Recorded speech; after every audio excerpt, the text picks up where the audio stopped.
Olá meus caros, aqui é o Corvo. O episódio de hoje deste segmento será um pouco inusitado, visto que farei novamente uma correlação entre horror e humor, mais especificamente nas séries do famoso, lendário humorista mexicano Roberto Gomes Bolanhos, mais conhecido pelo seu nome artístico de Chespirito. Na verdade, o Cut, ou Cuts, que irei apresentar aqui hoje, são relacionados a uma série específica dele, que é a série Chapolin. É onde esse tipo de material de conteúdo se faz mais pertinente devido à natureza do herói, do corajoso herói. Ah, como assim, Corvo? Chapolin corajoso? Sim, Chapolin é muito corajoso. Por que corajoso? Não é aquele que não sente medo. Corajoso é aquele que sente medo e ainda assim supera este medo. Faz o que tem de fazer mesmo com medo. Isso sim, é coragem.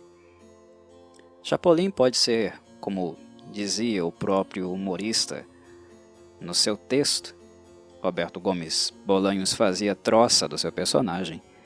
Ele dizia que o Chapolin era feio, baixo, burro, imbecil.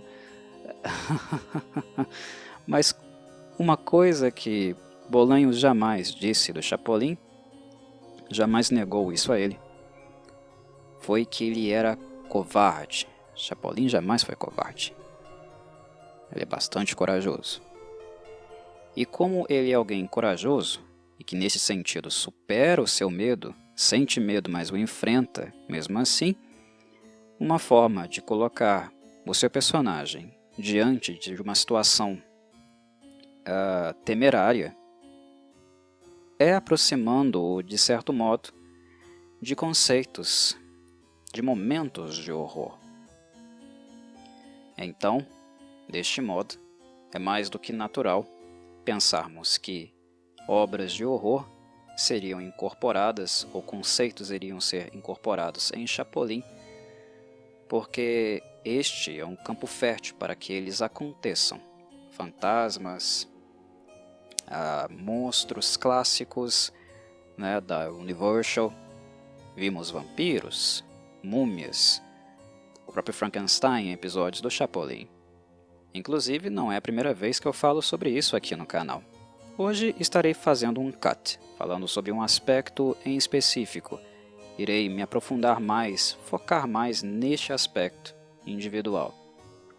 Mas, previamente, eu já havia abordado o Chespirito aqui, neste canal, em um vídeo bastante antigo. Quem nunca ouviu o que disse neste vídeo, quem nunca ouviu o podcast, eu vou deixar aí acima, no card do vídeo, em anexo, caso vocês queiram aprofundar um pouco mais. Hoje irei me focar em apenas um aspecto que acho bastante interessante e inusitado devido à forma como muitas pessoas em redes sociais, em comentários, inclusive alguns amigos que eu tive ao longo dos anos, um fenômeno bastante inusitado no sentido das pessoas dizerem que, ao ter contato com essas cenas pela primeira vez, algumas mais do que uma vez, sentiram uma espécie de terror.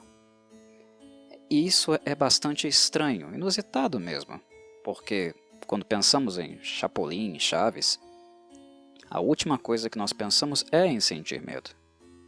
O humor é sempre o acento, e um humor tão bobo, né, que é difícil nós pensarmos em situações de temor, de desconforto, que é como muitas pessoas, acabaram descrevendo este fenômeno, esse conceito que o Bolanhos apresentou nesses cuts, que eu logo irei mostrar para vocês, que é o movimento de mudar vozes, fazer uma transição entre as vozes das atrizes femininas e colocar no lugar delas uma voz masculina.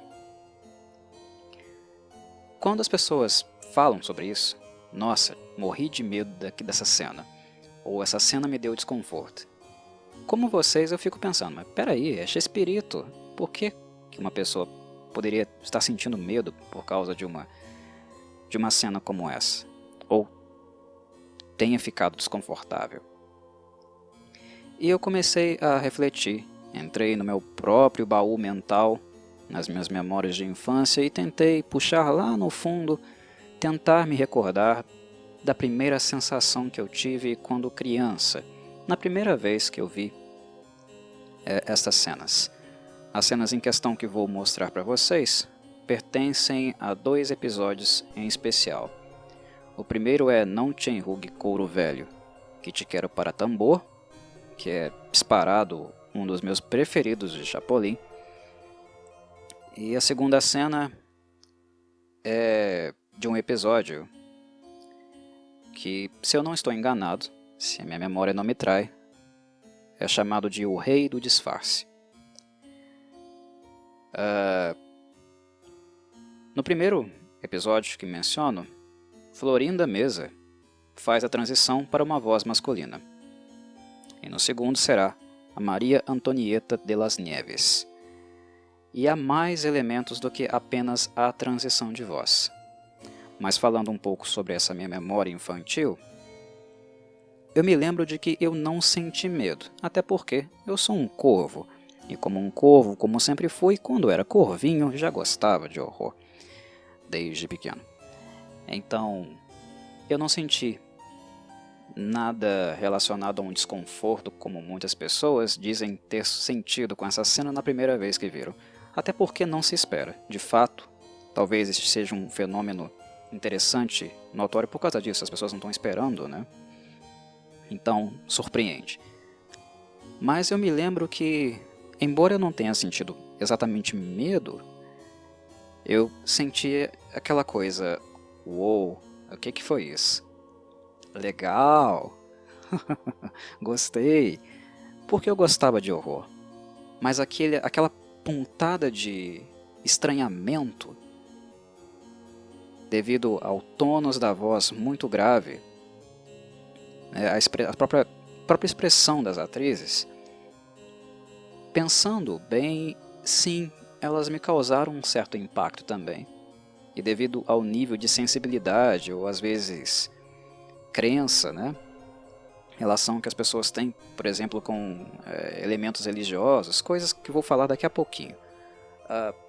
Eu entendo perfeitamente porque algumas pessoas, a princípio, tiveram um certo desconforto com essas cenas. O que é sensacional, inusitado, curioso, né, de perceber, de pensar em séries humoradas tão acessíveis a todas as idades, principalmente considerando a década de 70, 80, 90, que foram as gerações que tiveram uma degustação e continuam tendo talvez dos produtos, né, da obra do Roberto Gomes Bolanhos como um todo.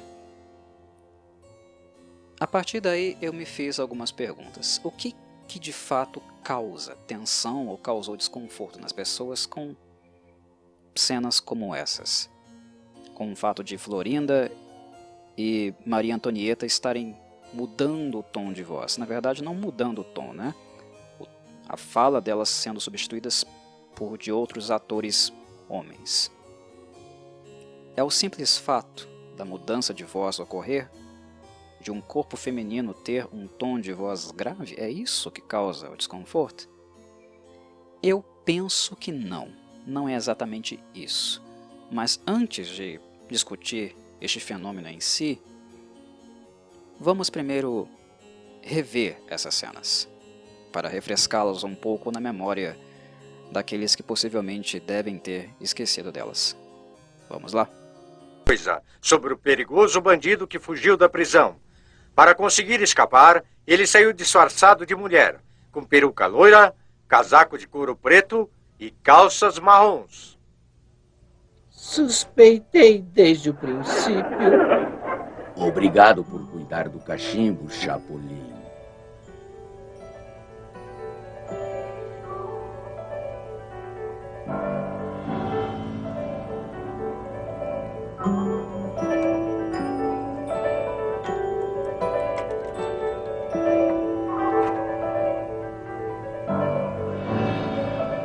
Mas, enfim, já passou o perigo.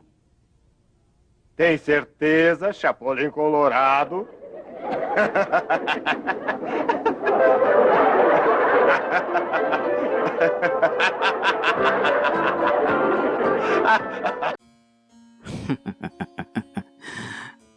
Elas são um barato. Muito melhor do que a transição de voz que é feita, ou substituição, acho que é talvez um termo até melhor, é a expressão de todos os envolvidos. Não apenas do Roberto Gomes Bolanhos, né? Mas das próprias atrizes. A expressão facial, há uma linguagem corporal em ação. E a expressão de medo do Chapolin, ela é muito divertida também em virtude do modo como o Bolanhos reage às situações, né? Ele esbugalha os olhos, ele faz uma cara realmente de alguém que está muito, muito afetado com o que está acontecendo. Isso inevitavelmente acaba causando uma imersão e também, para algumas pessoas, né, dando uma sensação de alívio perante aquela bizarrice que acabou de acontecer, né? Duas mulheres passando a falar, né, com um tom de voz tão bruto, né, tão grave. Mas enfim, a questão que eu havia colocado é o fato delas estarem agora com um tom de voz grave, aquilo que é predominante para que algumas pessoas tenham sentido medo dessas cenas ou desconforto? Não. Eu penso que não. Tanto é que eu posso usar, inclusive, um outro exemplo de cena de um outro episódio que o que acontece é o mesmo fenômeno e as pessoas normalmente não sentem medo ou não mencionam aquele episódio como um episódio que causou desconforto nelas. O episódio em questão é outro episódio de Chapolin chamado A Troca de Cérebros. Não sei se vocês se recordam, mas neste episódio, dependendo da versão que vocês estão assistindo, o cérebro da atriz é trocado com o de um personagem masculino. E quando o Chapolin vai dar uma despertalhão com a personagem feminina, querendo acordá-la com um beijo, ou seja, roubando um beijo, safado,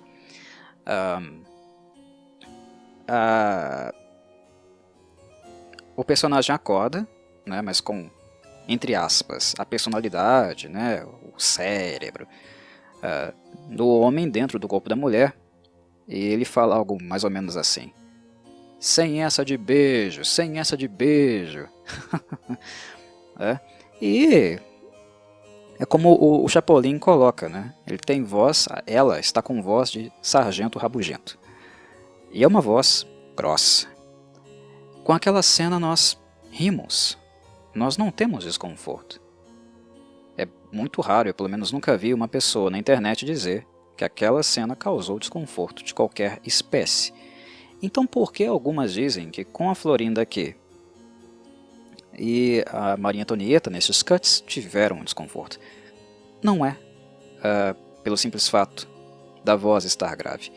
Na verdade, é interessante até deixar claro aqui, né, que mulheres com uma voz grave, né, ou pessoas femininas, corpos femininos de voz grave, isso não necessariamente é algo a se pejorar, um aspecto negativo, nada disso. Há muitas mulheres, se vocês pararem para pensar, em cinema e música, cantoras, atrizes, que têm um tom de voz mais grave, mais encorpado. Certo? E são vozes muito bonitas. Muitíssimo bonitas. Tanto na música popular como no cinema, nós podemos pensar e imaginar algumas atrizes que têm essa voz um pouco mais grave, mais avantajada, né? Claro, não nesse estilo, nesse extremo aqui de uma voz como essas vozes que estão sendo usadas nos episódios. Também não é assim.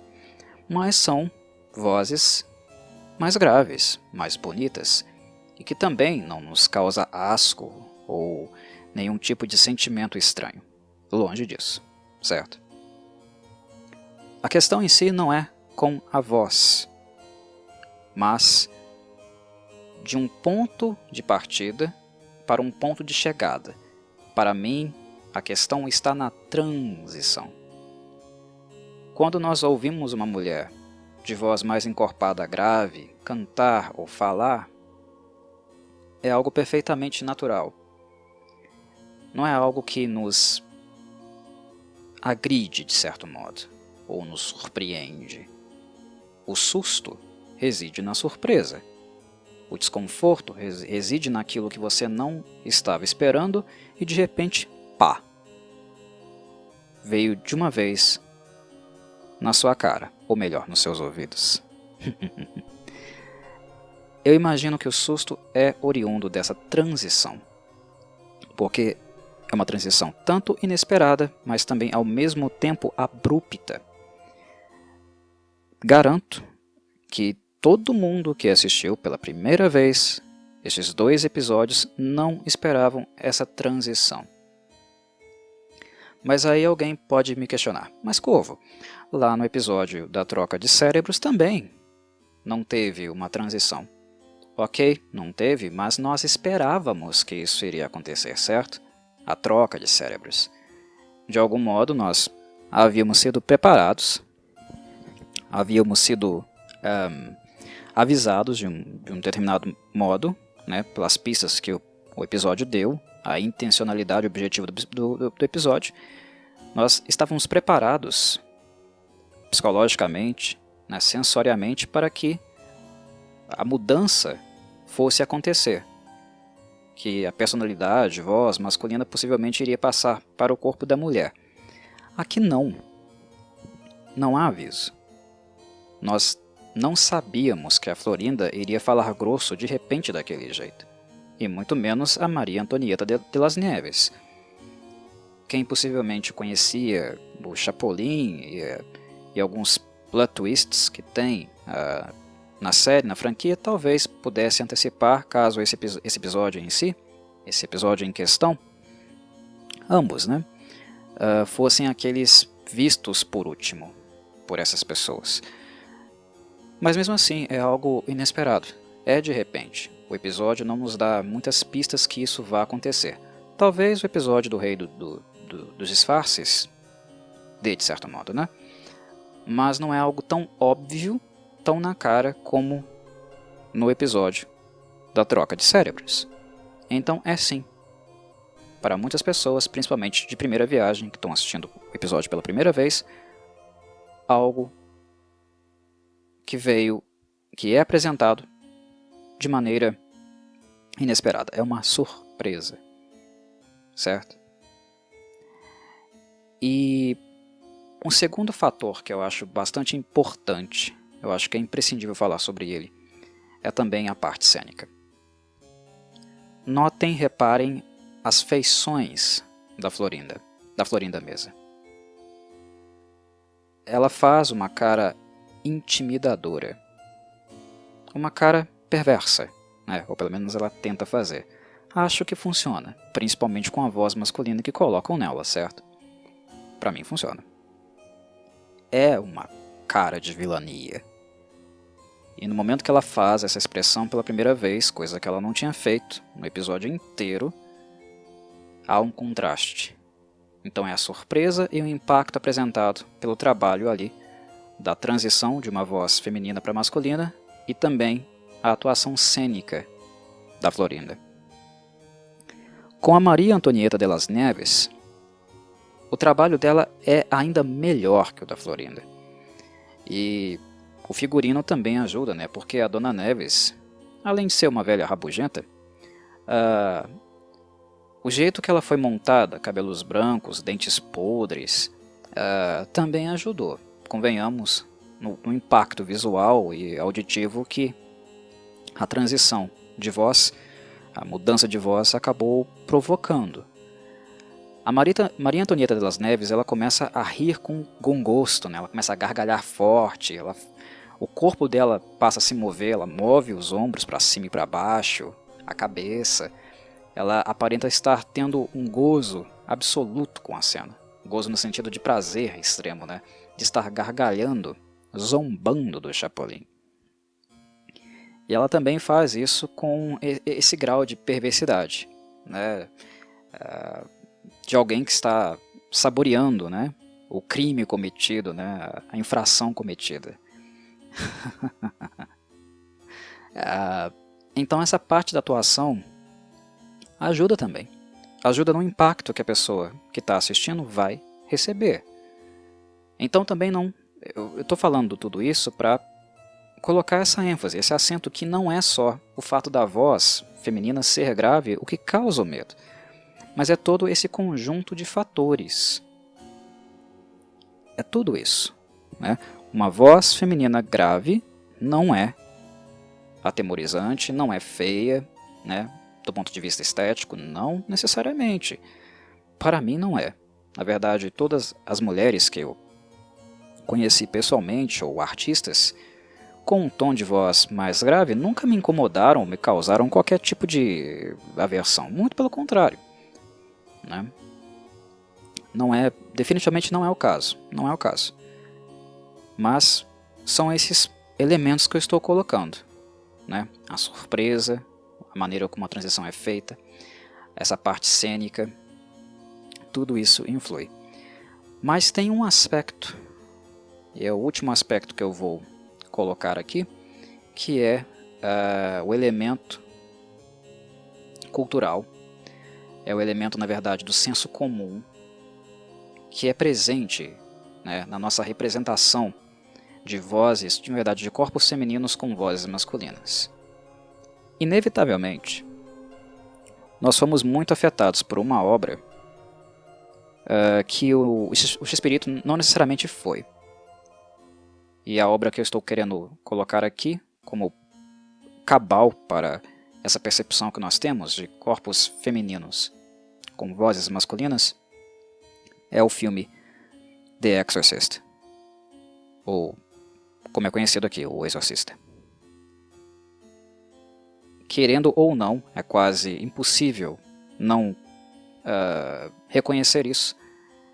O modo como nós encaramos mulheres falando com vozes grossas e o grau de intimidação que um público tem com esse fenômeno, com esse aspecto, essa percepção, o senso comum, né, a imagem que nós temos disso, querendo ou não, o filme The Exorcist teve um impacto muito forte nesse sentido.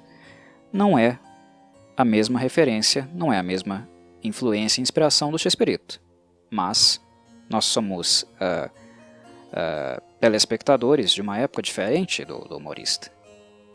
E querendo ou não, outras influências também vão passar a afetar a nossa visão e a nossa percepção. E The Exorcist, quando a menininha, né, a adolescente Regan McNeil começa a falar grosso, ela mudaria para sempre.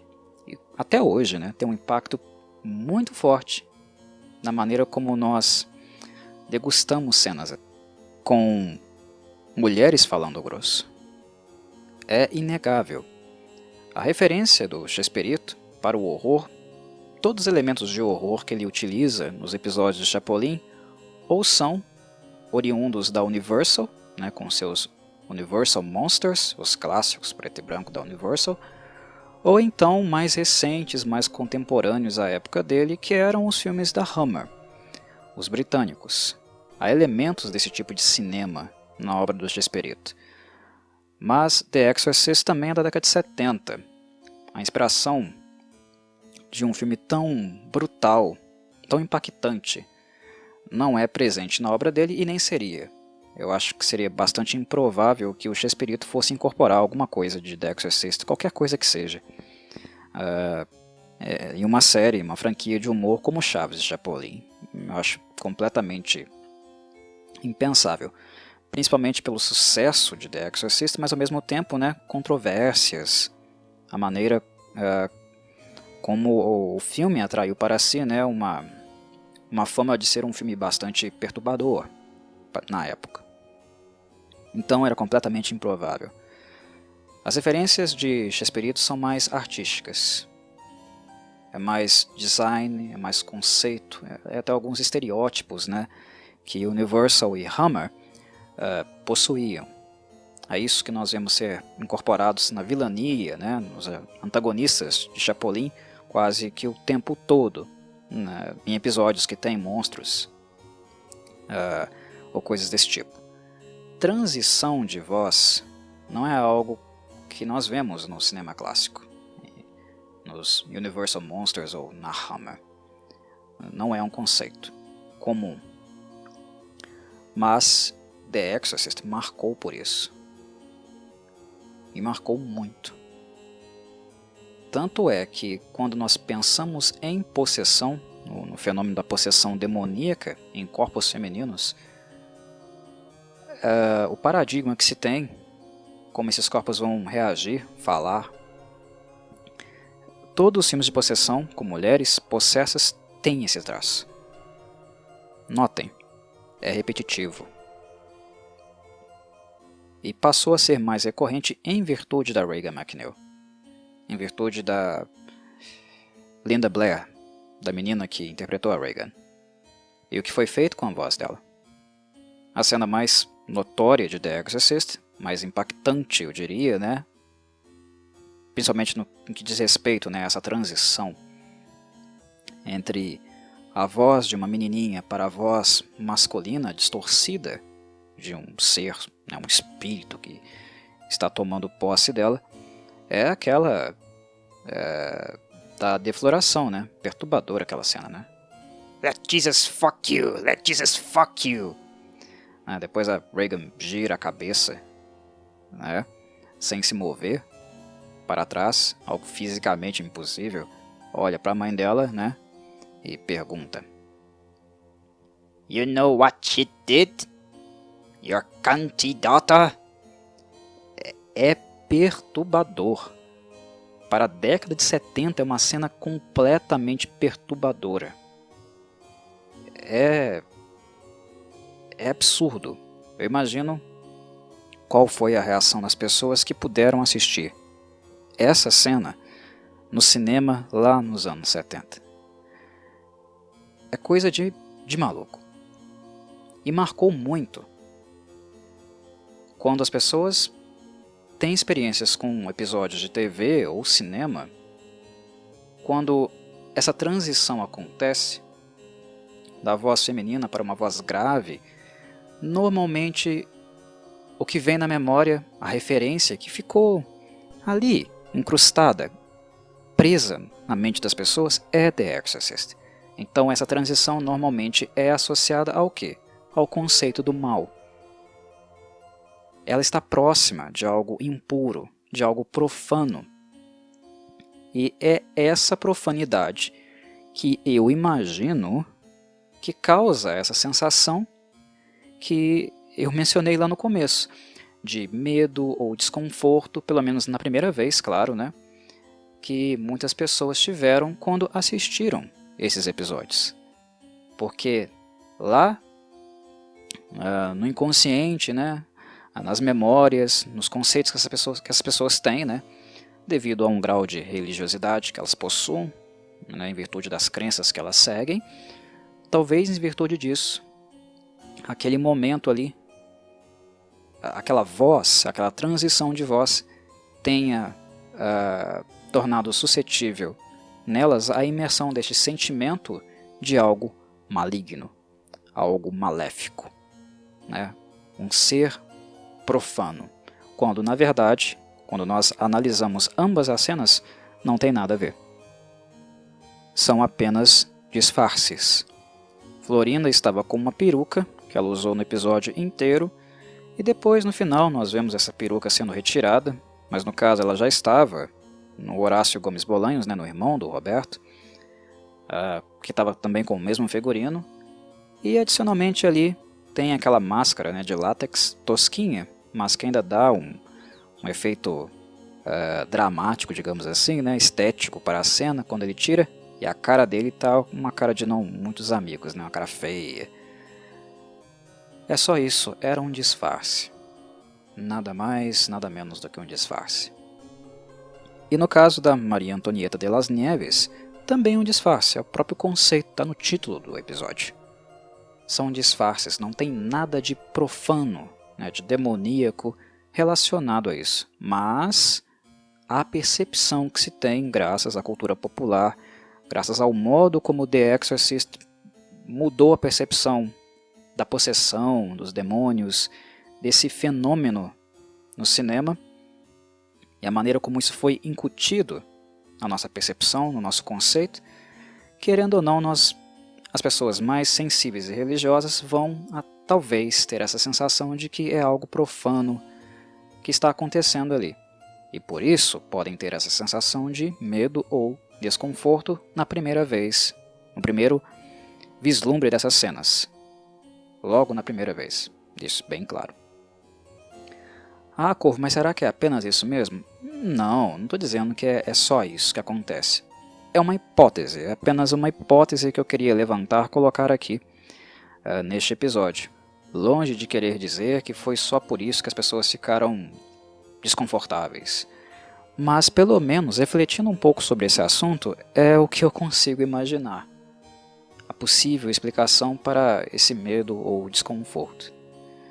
Mas enfim, se você chegou aqui até este podcast, ouviu tudo o que eu disse, né, relembrou um pouco dessas cenas, e se foi o seu caso, o desconforto, se aconteceu com você lá na sua infância, na primeira vez que você assistiu esses episódios, e se foi por um motivo diferente, uma percepção diferente, conte aí embaixo nos comentários. Vou adorar ler o testemunho de vocês. Mas é isso. Era isso que eu queria apresentar e debater, né, aqui neste Corvocates. Um abraço a todos, obrigado por ouvirem mais uma vez, e saudações, Corvides.